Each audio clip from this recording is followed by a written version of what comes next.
آپ حضرات سے مؤدبانہ التماس ہے کہ ایک بار سورۃ مبارکہ حمد اور 3 بار سورۃ توحید کی تلاوت فرما کر سید کرار حسین ابن اقبال حسین مرحوم کی روح کو ایصال فرما دیں۔ لا حول ولا قوة الا باللہ العلی العظیم حسبنا اللہ ونعم الوکیل نعم المولا ونعم النصیر بسم اللہ الرحمن الرحیم الحمد للہ الذی ہدانا لہذا وما كنا لنہتدی لولا ان ہدانا اللہ لقد جاءت رسل ربنا بالحق والصلاة والسلام علی رسول الثقلین محبوب رب المغربین والمشرقین جد الحسن والحسین النبی المؤید المصطفى الامجد سیدنا و مولانا ابی القاسم محمد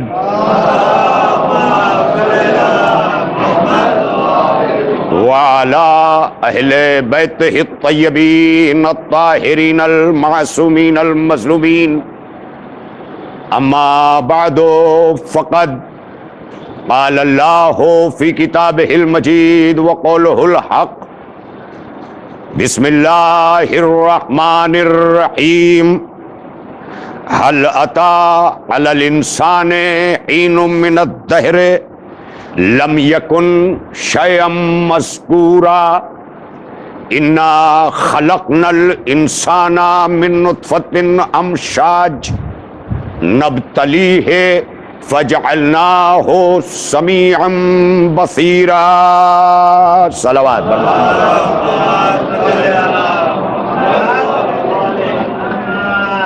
ایک مؤدبانہ التماس یہ ہے کہ آپ 1-2 فٹ اور آگے آ سکتے ہیں، یعنی اتنی گنجائش باقی ہے۔ اور جو ہمارا سوشل ڈسٹینسنگ کا معاملہ ہے وہ ہمارے 2 الگ سماج ہیں۔ ایک ہمارا سماج جو ہم اقوام عالم کے ساتھ بازاروں میں عوامی مقامات پر لوگوں سے ملتے ہیں، اور ایک ہے ہمارا حسینی سماج۔ اور حسینی سماج میں چونکہ صرف حسینی ہوتے ہیں اور اس یقین کے ساتھ کہ ہر حسینی پاک بھی رہتا ہے، صاف بھی رہتا ہے۔ اس کا مطلب حسینیت کے گروہ کے ساتھ، حسینیت کے سماج کے ساتھ چلنے کے لیے پاکیزگی شرط ہے۔ لوگ بڑا آسان سمجھ لیتے ہیں در حسین پر پہنچ جانا کوئی کمال نہیں ہے، در حسین پا لینا کمال ہے۔ کربلا میں ہرملہ بھی پہنچ گیا تھا، لیکن در حسین حر نے پایا۔ یہ پیش نظر رہے ہمارا کمال حیات، ہماری معراج زندگی اور بندگی کیا ہو، ہم کیوں آ گئے، کیوں یہاں پہنچے، یہ تمام چیزیں ہمارے لیے سوال کا سبب ہیں۔ مگر ہم دنیا کی ہر چیز میں جستجو کرتے ہیں۔ ہمارے نوجوان آج ٹیکنالوجی میں ان منزلوں تک پہنچ رہے ہیں کہ جہاں ملکوت حیران ہیں۔ ملائکہ آج ابتدا کی منزل پر اپنے آپ میں شرمندہ ہو رہے ہوں گے کہ ہم نے کس کی خلقت پر اختلاف کیا تھا۔ یہ تو تخلیق کا وہ آئینہ ہے جو دنا فتد اللہ کی منزلوں کو اپنی جوتیوں سے روت کے چلے آتے ہیں۔ یہ منزل ہے، لیکن یہ چیزیں پہنچنے اور یہاں تک ظاہر ہے یہاں تک کہ رسائی کے لیے عرفان ذات یعنی خود کی پہچان، خود کا جاننا، اس لیے کہ جو انسان اپنے آپ کو نہیں پہچانتا وہ خود کی حفاظت نہیں کر سکتا۔ ایک انسان اپنا قیمتی جوتا خرید کے لاتا ہے، وہ پہچان لیتا ہے یہ لیدر کا ہے، اور جب جان لیتا ہے تو اس کا تحفظ خود کرنے لگتا ہے۔ جوتا ہے مگر اب اس کی حفاظت وہ خود کر رہا ہے، کیوں؟ کیونکہ اس کی کوالٹی جان چکا ہے، یعنی اس جوتے کی معرفت ہو گئی تو اسے اپنے ہاتھوں سے صاف کرنے لگا۔ اس سے ہمارے لیے ایک لمحہ فکریہ ہے کہ ہمیں جس جوتے کی پہچان حاصل ہو جائے اس کو صاف کر کے ہم یہ بتاتے ہیں کہ یہ اس قابل ہے کہ اسے کہاں رکھا جائے، یہ لازم ہے۔ تو اس کا مطلب جوتے کی معرفت جب ہم سے صفائی کروا لیتی ہے تو اگر ہماری ذات کا عرفان ہم پہ ہو جائے تو ہمیں پاک بھی رکھ لے گی، ہمیں غصب کرنے سے بھی بچا لے گی، ہمیں جھوٹ بولنے سے بھی بچا لے گی۔ یہ ہے حفاظت ذات، حفاظت نفس، اور جسے آپ تقویٰ کہتے ہیں نا، یہ باتیں ذرا مولویوں کی بڑی کم پسند آتی ہیں لوگوں کو، مگر جب عالم اپنے علم کی جوانی پہ پہنچتا ہے تو منبر کی قسم وہ یہی کلمات ادا کرتا ہے۔ جب اپنے علم کے بچپنے میں ہوتا ہے تو عوامی پسند کو سامنے رکھتا ہے، لیکن جب عالم اپنے علم کی جوانی میں پہنچ جاتا ہے، یہ جملہ میرے نہیں ہے، یہ مولا کائنات فرماتے ہیں کہ انسان کا علم اس کے بڑھاپے میں جوان ہوتا ہے۔ یعنی ایک نوجوان انجینئر نوجوانی میں بن جاتا ہے، مگر انجینئرنگ کو معراج بڑھاپے میں ملتی ہے۔ یہ کیوں؟ اس لیے کہ علم کے ساتھ تجربہ ملا، تجربے کے بغیر علم ادھورا ہے۔ اگر تجربہ نہیں ہے تو علم ہے نافذ نہیں ہو سکتا، علم ہے اس کا امپلیمنٹیشن نہیں ہو سکتا، وہ لاگو نہیں کیا جا سکتا۔ لہذا لازم ہے، یہ ضروری ہے۔ میری تھوڑا سا گفتگو کو آپ انشاءاللہ سماعت کریں گے اور عرفان ذات تک ہماری رسائی ذرا یہ لازم ہے۔ تو میں آپ کی خدمت میں عرض کر رہا تھا، مولا فرماتے ہیں انسان کا علم اس کے بڑھاپے میں جوان ہوتا ہے۔ تو جب عالم اپنی جوانی کی طرف چلتا ہے، اس سے ایک بات اور پتہ چلی کہ دنیا آیت اللہ خمینی کے بڑھاپے کو دیکھ رہی تھی، مگر اس بڑھاپے میں علم کی جوانی پوشیدہ تھی، اور جب علم جوان ہوتا ہے تو نہ امریکہ ٹکرا پاتا ہے نہ اسرائیل ٹکرا پاتا ہے۔ یہ لمحات فکریہ، یہ چھوٹی سی بات نہیں ہے جناب، ہم نے سمجھا ہی نہیں۔ ابھی 3 جون گزری ہے، آیت اللہ خمینی کی بھی برسی رہی، ہم نے تو سمجھا ہی نہیں۔ مکتب اہل تسنن کے، آج ہمارے یہاں جماعت اسلامی کا نام آپ بہت سنتے ہیں، جگہ جگہ انڈیا میں بھی ہے، پاکستان میں بھی ہے، چونکہ جمعیت علماء ہند اور جماعت اسلامی یہ 2 تنظیمیں ہندوستان کی ایسی رہی ہیں کہ جو تقسیم ہند سے پہلے کی ہیں، جن کی تاریخ سینکڑوں برس پر صدیوں پہ محیط ہے۔ یہ ہے جمعیت علماء اور جماعت اسلامی۔ جماعت اسلامی ابو الاعلی مودودی، ابو الاعلی مودودی اسی ڈگر کے عالم تھے کہ جس کو تھیوری بنا کر ابو الاعلی مودودی سوچا کرتے تھے، خمینی نے اسے عمل میں ڈھال کے انقلاب پیدا کر دیا۔ یہی وجہ ہے کہ آج شیعوں سے زیادہ میں نے دیکھا ہے کہ جماعت اسلامی کے لوگ انقلاب اسلامی پر ابھی تک یہی نہیں سمجھ پائے ہیں ہمارے لوگ کہ آیت اللہ خمینی شاہ سے ایران پاک کروانے کے لیے انقلاب نہیں لائے تھے، امت سے بدعت پاک کرنے کے لیے انقلاب لائے تھے۔ یہ سب سے بڑی منزل ہے۔ یہ انقلاب کسی ملک کو چھیننے کا انقلاب نہیں ہے۔ پہلے آپ یہ سوچیں کہ یہ انقلاب کسی سے ملک چھیننے کا انقلاب نہیں ہے، اور نہ اسلام اس کا قائل ہے۔ مولا کائنات نے تو کہیں پر حملہ کرنے کو بغیر سبب سوائے دفاع کے خلاف جہاد بتایا۔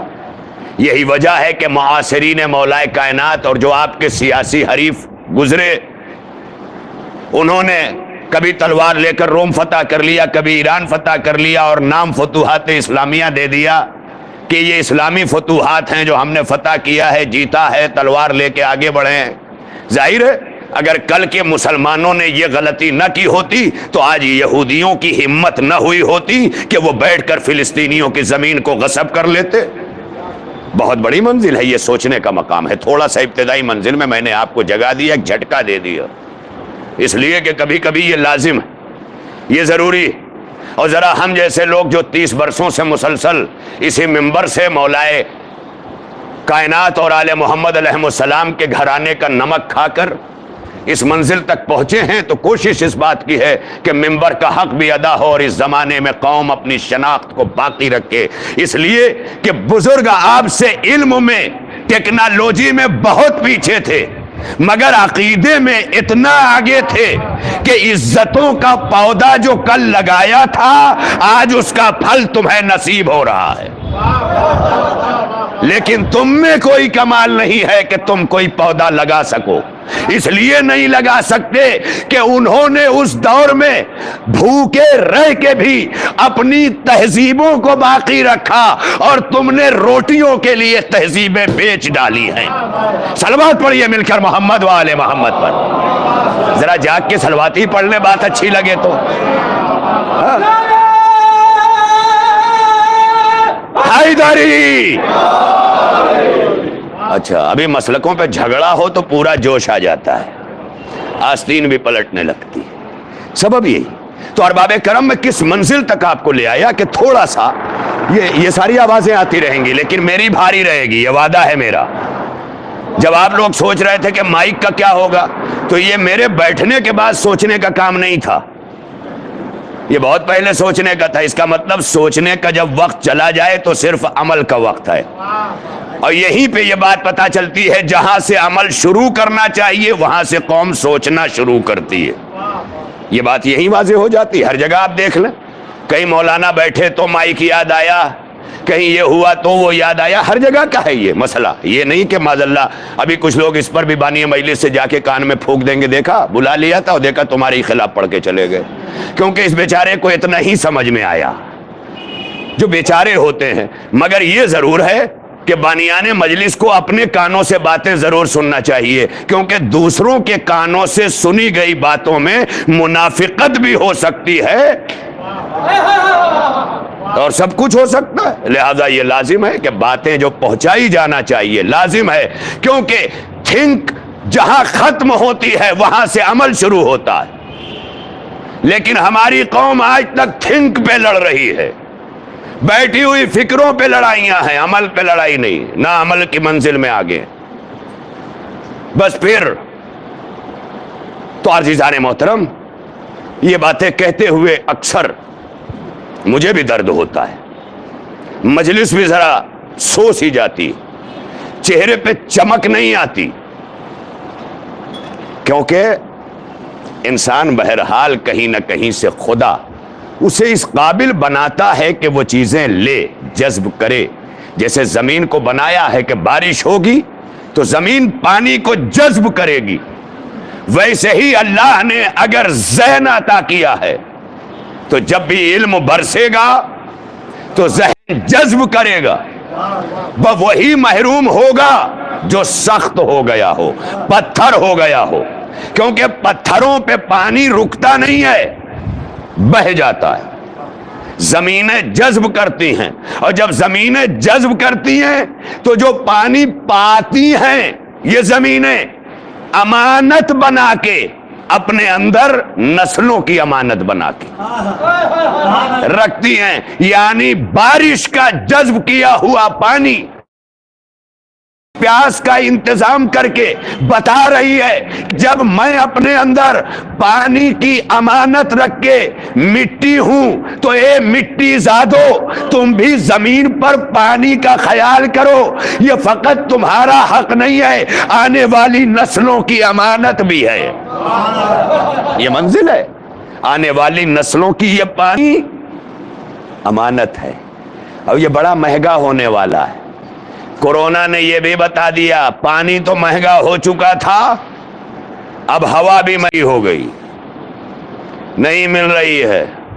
جیسے ایک دن یہ بھی آئے گا نا، آج ہر گھر میں بسلری بوٹل ایک ایکسٹرا خرچ، کیونکہ ہر ایک نے بتا دیا یہ پانی آلودہ ہے، اس میں زہر ہے۔ کیسے نہیں زہر ہوگا؟ تم نے اسٹیشنوں پہ جتنی ٹاکیاں لگائی ہیں کب صاف ہوتی ہے؟ زہر ہوگا۔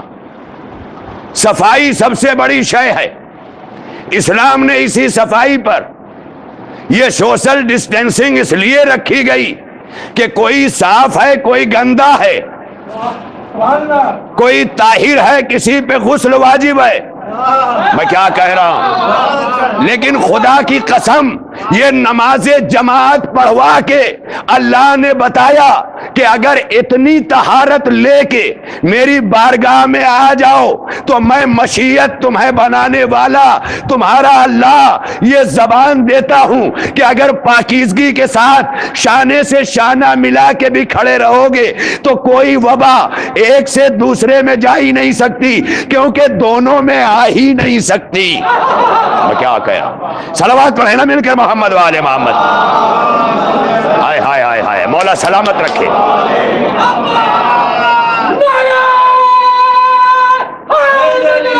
یا علی یا علی یا علی، ہے نا بھئی؟ آئے گی نہیں، ضمانت ہے جہاں پاکیزگی ہے۔ بھائی میت ہے، آج عالمی پروٹوکول WHO کا پروٹوکول باڈی کو اوپن کر کے دیکھنے کا نہیں ہے، ورنہ آپ نے مس پروٹوکول اور اس کا النگھن کیا تو آپ پر دھارائیں لگیں گی، اور وہ بھی کسی دیش کی دھارا نہیں، انٹرنیشنل دفعات آپ پر لگیں گی جو بنائی گئی۔ لیکن اسلام کہتا ہے کسی بھی مرض میں مرا ہو لیکن آؤ ہم ضمانت دیتے ہیں، 3 غسل ہم دلوائیں گے، کافور کا، بیر کا اور سادے پانی کا، اور اس کے بعد ہم ضمانت دیتے ہیں کہ دیکھو ہمارا یہ قانون، غسل سے پہلے جس نے چھو دیا ہے اس پر غسل مس میت واجب ہے، لیکن اب غسل ہو گیا ہے، اب جو بھی چھوئے گا کوئی غسل نہیں ہوگا۔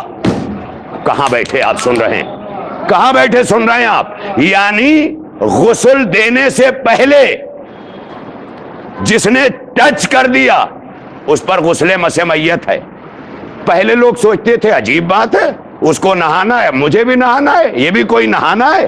لیکن جب کورونا آیا تب سمجھ میں آیا یہ اسلام نہلوا نہیں رہا ہے، بلکہ ایک میت کی باڈی سے ابھرنے والی جراثیم تمہارے چھونے کے ذریعے تمہاری باڈی میں آئی ہیں، جلدی سے اسے دور کرو، جلدی سے دور کرو۔ ایک بات تو سمجھ میں آئی کہ اگر اسلام کے اصولوں پر انسان عمل کرتا رہے تو وبا زمانے کے لیے آئے گی، باعمل مومنوں کے لیے نہیں آئے گی، کیونکہ ان کے قریب ہی نہیں آئے گی۔ کیوں نہیں آئے گی؟ کیونکہ طہارت ہے۔ اور اس کی ایک عام دلیل دے دوں میں آپ، جتنے بابا گنڈا تعویذ والے ہیں وہ جمعہ کا جمعہ نہانے والے ہیں، آپ دیکھ لیں۔ بڑے بڑے، آپ کو مجھے کسی طرف اشارہ کرنے کی ضرورت نہیں ہے، آپ خود اپنے کیلکولیٹ، آنکھ بند کر کے 1 منٹ کی مہلت بھی ہے کہ بند بھی کر لیں گے تو میں کچھ نہیں کہوں گا، حالانکہ عام حالات میں کوئی بند کرتا ہے تو میں جگاتا ہوں، لیکن آپ کیلکولیٹ کریں، ذہن دوڑائیں، جتنے یہ بابا گنڈا تعویذ بھوت پریت یہ سب وہی ہے نا جن کا تعلق مسجدوں سے نہیں ہے، اور جن کا تعلق مسجدوں سے ہوتا ہے نا پھر وہ بھی چاہتے ہیں کہ مجھے دعا ملے، مگر وہ بابا سے نہیں لیتے، علماء سے لیتے ہیں، کیونکہ عالم پڑھا لکھا ہوتا ہے، بابا جاہل بھی ہو سکتا ہے۔ آج علماء کو گالیاں دینے والے 40 دن کسی پہاڑ پر داڑھی بنا بڑھا کے زمین پہ اتر آیا، ہاتھ چومنے لگے، بابا ہو گیا، اور 40 برس اپنی زندگی کو حوزات علمیہ میں گزار کے آیا، تو اب جاہل کے سامنے بابا افضل ہوگا، مولانا چھوٹا ہوگا۔ کیوں؟ کیونکہ یہ جاہل ہے۔ اب سمجھ میں آیا کہ عرب کے جاہلوں کو ابو جہل کیوں پسند تھا؟ کیونکہ جاہلوں کو ابو جہل ہی پسند آئے گا۔ اب اگر یہ کہے کہ کوئی قوم اپنے علماء کو گالی دیتی ہے تو قوم علماء کو گالی نہیں دے رہی ہے، بلکہ جہل علم کو گالی دے رہا ہے اور جاہل عالم کو گالی دے رہا ہے۔ یہ ہے، اس کی جہالت ثابت ہے۔ کچھ لوگوں کے میں ایسی مجلسیں پڑھتا ہوں تو چہرے بہت بدلتے ہیں، اور مجھے بڑا اچھا لگتا ہے وہ چہرہ بدلتے ہوئے، کیونکہ ایک ہی وقت میں مومن یا تولا کر سکتا ہے یا تبرہ کر سکتا ہے، لیکن جب چہرے بدلتے میں دیکھتا ہوں تو میری سمجھ میں آ جاتا ہے کہ میری ایک ہی مجلس میں تولا بھی ہے، تبرہ بھی ہے۔ کیونکہ تبرہ غیروں کو برا کہنے کا نام نہیں ہے، تبرہ غیروں کو برا کہنے کا نام نہیں ہے، برائی سے بیزاری کرنے کا نام ہے۔ وہ برائی میرے ہی اندر کیوں نہ ہو، اس برائی سے بیزاری کا نام تبرہ ہے۔ مگر علماء کو گلیانے والے، باباؤں سے گنڈا لینے والے، ان کی نگاہ میں گالیوں کا نام تبرہ ہوگا۔ تو گالیاں ابو جہل کے گھرانے کی تہذیب کا نام ہے، کیونکہ جب مصطفیٰ جامن رحمت نے اپنی نبوت کا اعلان بھی نہیں کیا تھا، کم سنی میں خانہ ابو طالب میں رہتے تھے، اس وقت گھروں کا عالم یہ تھا۔ اس طرح کے فلیٹ جیسے ہم آج بنا کے آئے ہیں، اس زمانے میں رہائش کے طریقے قدیم جو ہوا کرتے تھے، اسی طرح اس کی کھڑکی اس کی جانب کھل رہی ہے، اس کے کوٹھے کی سیڑھی ادھر اتر رہی ہے، اس طرح آپس میں رہنے والے۔ اور ایک گھرانہ، ام جمیل ابو جہل کی، ابو لہب کی بیوی تھی، ام جمیل، جس کے لیے قرآن نے کہا وَامْرَأَتُهُ حَمَّالَةَ الْحَطَبِ، وہ ابو لہب جس کی بیوی لکڑیاں ڈھونے والی ہے۔ یہ انداز ہے قرآن کا۔ آپ کہتے ہیں نا کہ زبان سے، لینگویج سے کیا ہوتا ہے میاں، اگر کلچر نہیں ہے تو چاہے جتنے بڑے انجینئر بن جانا، تمہیں عزت اور ریسپیکٹ نہیں ملنے والی۔ پوچھو کہ عزت کیا ہے؟ قرآن مجید میں عورت کے لیے رسپیکٹ کا ورڈ بھی موجود ہے، اور وہ ورڈ ہے نساء، جس کے نام پر پورا سورہ نساء ہے۔ سیدہ طاہرہ حضرت فاطمہ زہرا سلام اللہ علیہا،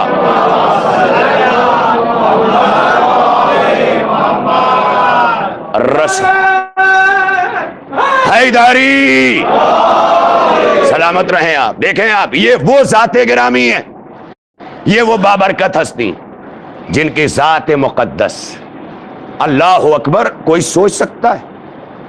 طہارتوں کا وہ مرکز، طہارتوں کا، عصمتوں کا مرکز، رسالتوں کی کان، عصمتوں کا معدن، یہاں پر آ کر کے پتہ چلتا ہے۔